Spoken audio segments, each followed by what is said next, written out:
Well, hello there and welcome. You are listening to the Kindness Matters podcast, and I am your host, Mike Rathbun. What is this podcast all about? It's about kindness. It's a pushback against everything negative that we see in the news and on social media today, and it's a way to highlight people, organizations that are simply striving to make their little corner of the world a little better place. If you want to join in on the conversation, feel free. Go ahead and follow us on all of your social media feeds. We're on Facebook, Instagram, TikTok. We're even on LinkedIn under Mike Rathbun. Check us out. And in the meantime, so sit back, relax, enjoy, and we'll get into the Kindness Matters podcast. Hey, hello everybody. Welcome to the show. I am your host, Mike Rathbun. Thank you so much for having me in your ears for 30 minutes or so. You made that choice, and I genuinely appreciate it, and thank you all for that. I have a fantastic show for you today. Just a quick reminder, if you hear anything in this show that is uplifting to you or inspirational or motivational, it's probably all the fault of my guest, Bret Davis, but go ahead and share it anyway. Let your friends know, let your family know that you listen to the Kindness Matters podcast, and it makes you happy. So, and since I mentioned my guest today is, in fact, Bret Davis. And you might be asking yourself, well, who's Bret Davis? Well, I'll tell you. Bret Davis is a best-selling author whose journey through life has been marked by resilience, growth, and an unwavering commitment to personal and professional development. With the steadfast support of his wife, Kelly, and their two sons, Bret has achieved remarkable success. Starting as a door-to-door salesman, he ascended to executive-level positions in the medical field, demonstrating his exceptional ability to connect with others and lead with integrity. And Bret's extensive experience in sales and his keen insight into human behavior have inspired him to compile a collection of sayings and life lessons in his book, Bretisms, Adopted, Borrowed, and Modified Philosophies for a Life with Less Anxiety and More Confidence. These philosophies, whether original or adapted, have been instrumental in reducing stress and building confidence in Bret's life and the lives of those around them. I'm sure they're going to be instrumental in reducing your stress as well today. So welcome to the show, Bret. Thank you so much for taking the time. Thanks, Mike, and thanks for that great introduction. It's a pleasure and an honor to be a guest on your show. As a fan of your show, it really is. It's pretty cool to be a guest. So thank you for having me. Oh, that's very nice of you to say. God, nice. That's a great way to start the show. I love that. Thank you so much. I appreciate it. So now these sayings and life lessons, I do this too, and I'm like, I love quotes, motivational quotes that, whether it's Dwyer or whomever, and I oftentimes I'll save them. I'll see a meme or I'll save it with the quote on it. But this is kind of handy because you just gathered these all up. Did you modify some of them for your own purposes, or? Yeah, 100%. I mean, as it kind of says, some are kind of, ones that I heard verbatim. Some are just kind of sayings or philosophies that over the years I've come up with myself to help myself deal with different emotions or different situations that I was in. And some, I kind of heard through the years and thought, I like it, but I don't love it for me. What would it look like if I tweaked it this way or that way, to have kind of a more profound daily impact on not only how the world sees me, but how I see the world and how I treat others and others treat me. So, yeah, I mean, the answer to that question, Mike, is yes to all. Okay, all right. Because And you've okay, so first of all, I'm getting way ahead of myself here. You initially wrote this as a book for your kids, is that correct? That's correct. So when my two sons, Blake and Connor, were born, there were sayings as they kind of got older that I would repeat to them. That which we tolerate, we allow to repeat, right? If they or people will treat you how you allow them to, as they were kind of growing up and they would come home and be frustrated with, little Johnny on the bus shoved me. Well, he's going to shove you again if you continue to tolerate it type lessons. And it kind of came out, Mike, my wife and kids had kind of started, teasing me a little bit about all these sayings, but by the same point, they knew they were impactful and there were some that they liked, and they started a board and they wrote Bretisms on it, right? That's where the title of the book came from. And they were Bretisms. And I started writing the book when they were very young, just to kind of, these are the core ones that I think will serve them throughout their lives. And then as my life journey continued and I became more of a leader in a business sense, in a professional sense, along with a youth athletic coach across many different sports, I started seeing how these sayings and some of these philosophies were not only helping a lot of the young adults that I was impacting, but some of the older adults that I was interacting with on a business that either struggled with, maybe somebody that I was working with, had anxiety over having to give a presentation or had anxiety going into an annual review, even though they were doing a great job and they were rock stars. They were still, anxious over having to go, sit in front of the leadership and talk about what they've accomplished that year. So, it started dawning on me that, I'm in a unique position, having leaned on these to overcome my own anxiousness and my own anxiety over the years, to be able to build a true inner core of confidence that has served me very, very well. I'm a big believer in protect your confidence at all cost. Of all the things that we have, the number one thing we should always protect is our own personal confidence in ourselves, right? Yeah. So when that came to me, that's when I said, you know what, I'm going to get serious about this, and I'm gonna finish this book and publish it. And the intention of it was just that. And I thought, if I can help a dozen, 20 people with this book outside of my normal sphere of influence, the years it took me to write it and put it together would be worth it. And when it hit number one on Amazon, on the bestseller list, on both the paperback and Kindle version, that was a humbling day for sure. And I thought, wow, it's out there now, and hopefully it has the impact that was intended. It just goes to show that a book like that can do real well, and maybe there were more than a dozen or 20 people that needed to hear that, and they found you. Yeah, for sure. And that's been really the cool part. And even hearing from readers, because I put my email in the back of the book, which everybody told me not to do, but I want to hear from people, and I want to hear the good, the bad, and the ugly. And I tell everybody it's an imperfect book written by an imperfect author. Um, and love to hear the kind of the feedback and the things that people got out of it or didn't after reading it. That's kind of my joy. Yeah, for sure. Um, yeah, and it's so cool because, like I say, there's so many times when I have leaned on a lot of these things, and probably a lot of the ones that I used to lean on are in your book.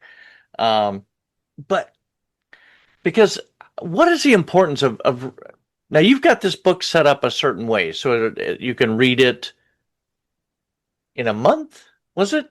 30 saying? Yeah, so I wrote because I'm not a big reader myself, so I kind of wrote it for people like me, right? Yeah, And I always tell people, they're like, "Oh man, I'd love to read your book. I'm just not a reader." And I'm like, "Well, funny you should say that, right?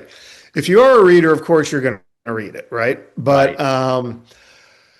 There's 30 chapters in it, and that was intentional. So I've got probably 3,000 Bretisms, but the 30 that I picked were for that reason. So it's written with the intention that you read a chapter every day.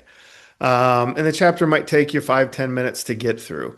And once you read that chapter, that saying and the philosophy and the why behind it and the psychology behind it allows you to marinate on that.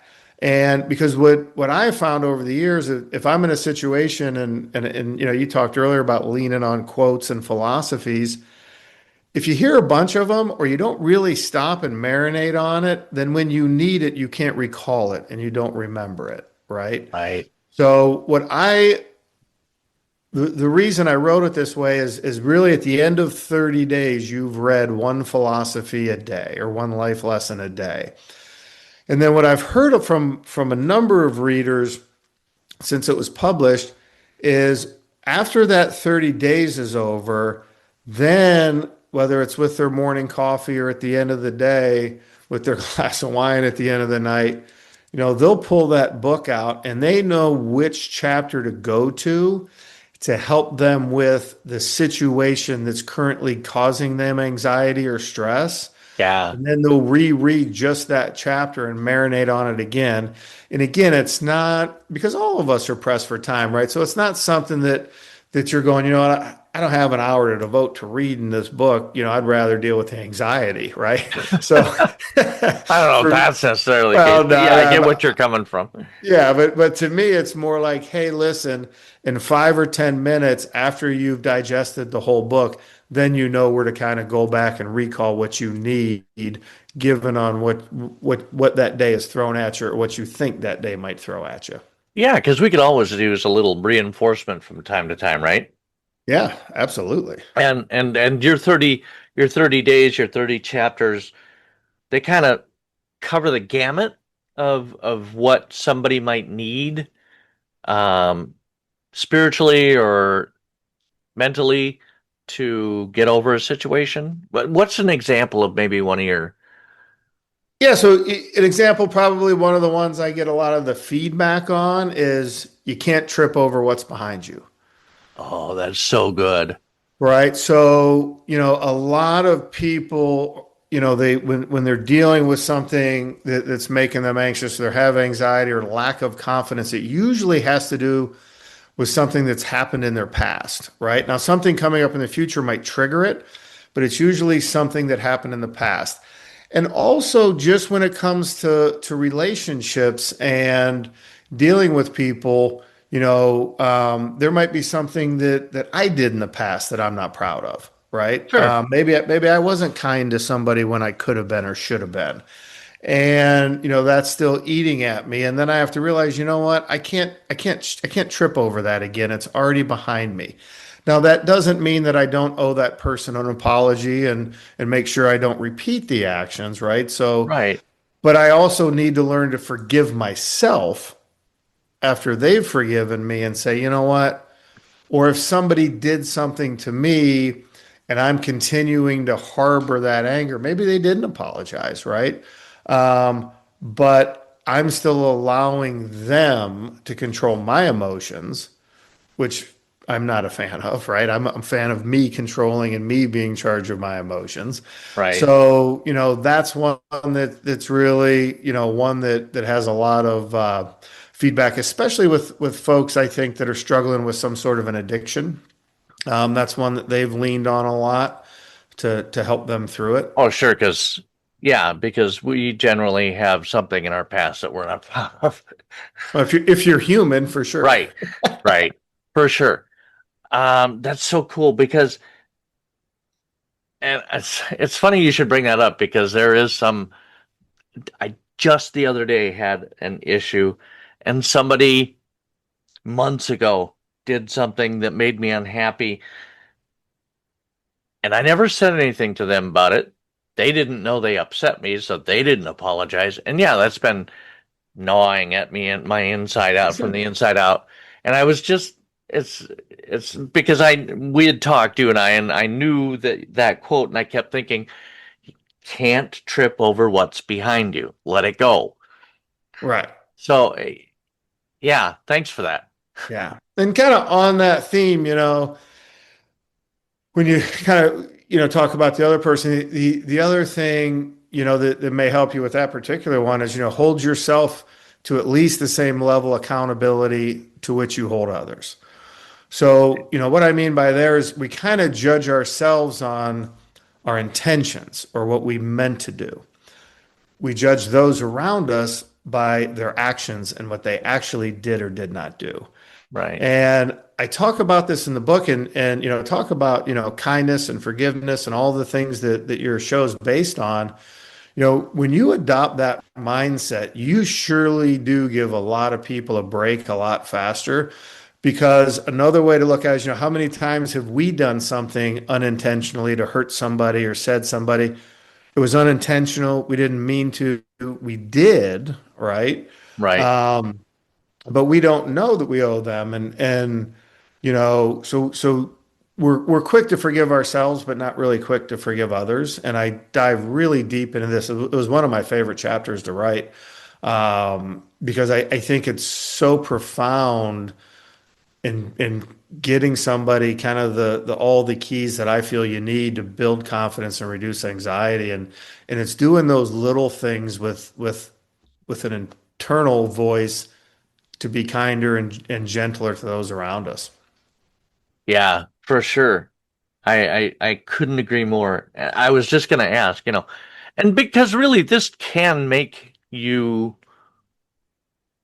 a this, this book will make you a better person. And if you don't buy it right now, no, but yeah, I can see how reading this book could make you a better person, but also kinder.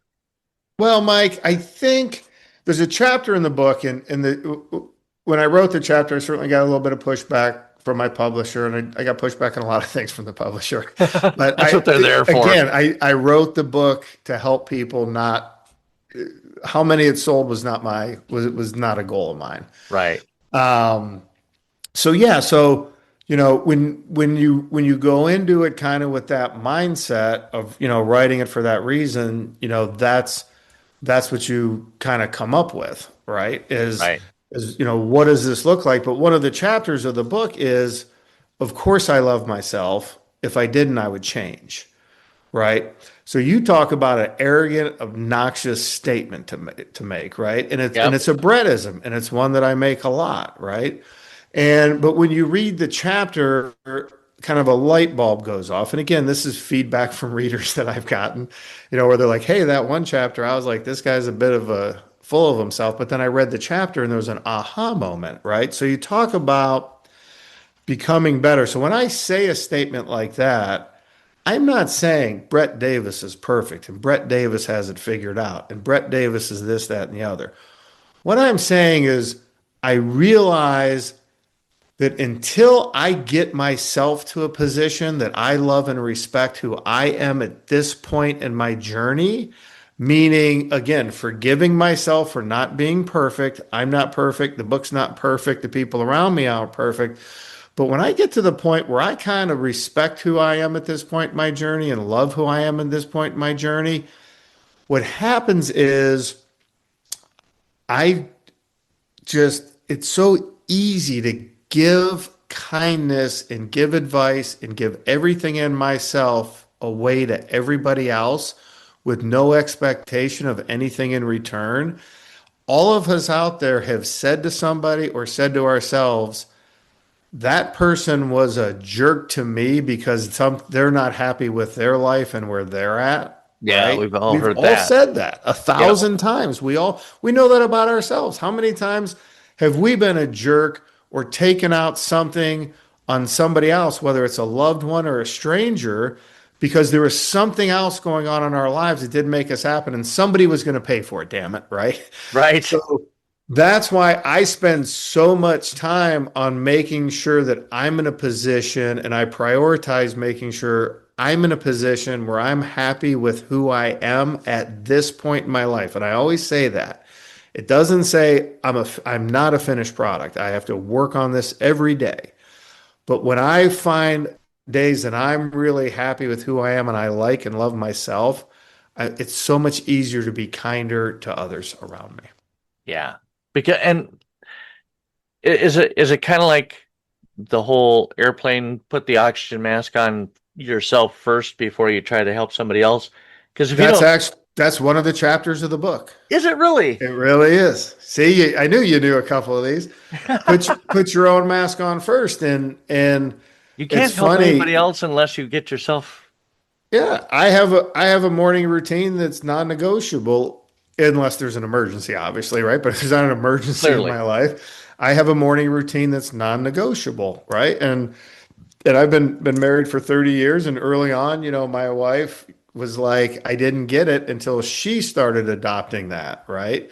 And she's like, I just thought in the morning, Brett's going to do his thing and nobody better mess with him or talk to him or whatever. She goes, but then I realized once you do you, you're there for everybody else the rest of the day. And I Yep. said, right. And I believe in that for others as well. Do you? And some people's routine may be in the evening or the afternoon. Mine just happens to be in the morning. I think that's a great way to start off the day, though. And because, yeah, it just kind of mentally sets you for the day, I think. For sure. And when I do at the very end of kind of my morning routine, when I'm, you know, kind of, doing my morning reflection or my morning meditation or my morning prayer, the last thing every single morning I say, in my prayers is to put me in a position to make somebody else's day special. It's the last thing I ask for, right? I don't ask, and then in the That's so morning good. is when I give thanks for everything. So I leave kind of my morning routine with the last thing I say is put me in a position to make somebody else's day special. That's perfect. I love that. Brett, that was so amazing. I, I highly encourage everybody to read Brett's book. Um, your website will be linked in the show notes to this show. I really, really, really appreciate you coming on and sharing this with us. Sure thing. My absolute pleasure. And the one thing, Mike, that I would, like to share with your readers is you've kind of heard me say a couple of times the intention of this book was just to help a couple of people, and it wasn't for kind of self notoriety or financial gain. So, any of your listeners out there, I know you have, some leaders There's a that and couple. board members and other things out there. But if anybody's out there involved with whether it's a group home or like a boys and girls club or a teacher that maybe is teaching some kids that could use this or a leader, and you just don't have it in the budget to purchase, 4, 5, 6, 7 of these books or 10 books to give out to anybody, please contact me through the website. My email's on there because I will cover the books and the shipping and handling and just send me where you want them and how many you want. Within reason, don't ask for 1,000, but Fair. that's at least to start with. At least get to Yeah. know me a little bit first. But yeah, and all the profits from the book go to more books being donated to people that could use them. Because again, the book's about trying to help people deal with their inner anxiety, kind of deal with the noise in their head, if they will. Because one of the things that I've learned over the years is anxiety is kind of created by the noise in your head, Right. Yeah. and it's you that noise and anxiety is almost always over something that happened in the past or something that's going to happen in the future. Yeah. And what it does, Mike, is it robs us of the power of being present. And, tomorrow's job is to worry about tomorrow. Yesterday's gone. We can't trip over it again. So, really just kind of helping people be in the present. And, I talk about in the book, this isn't a dress rehearsal. This is our life, right? True story. Yep. Um, so let's do what we can to not only get it right for ourselves, but to make this one life special for those we interact with. Amen, brother. I love that. Thank you. Bret, you have a fantastic week. I really do appreciate it, and we will talk again soon. Again, thanks, Mike, and appreciate you having me on. I'll text you the information on the show. Perfect. I want to thank you for taking this time to listen to this episode with my guest, Bret Davis. I hope you were able to take something positive from the time that you spent with us here. Maybe you'll be inspired.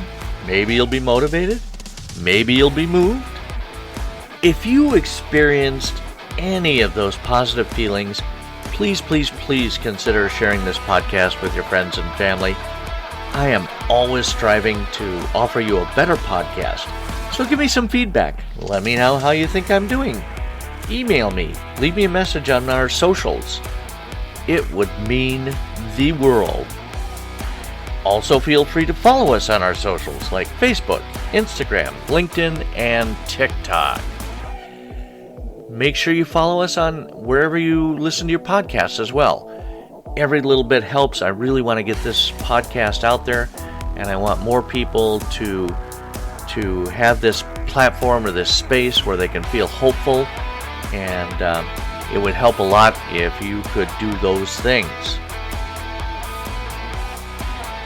This podcast is part of the Mayday Media Network. If you have an idea for a podcast and you need some production assistance, or you already have a podcast and you're looking for a supportive network to join, check out MaydayMediaNetwork.com. And check out the many different shows like Afrocentric, Spoil My Movie, Generation Mixtape, In a Pickle Radio Show, Wake Up and Dream with D. Anthony Palin, Stacks of Packs, and the Time Pals. We'll be back again next week with a new episode, and we would be honored if you would join us. You've been listening to the Kindness Matters podcast. I'm your host, Mike Rathman. Have a fantastic week.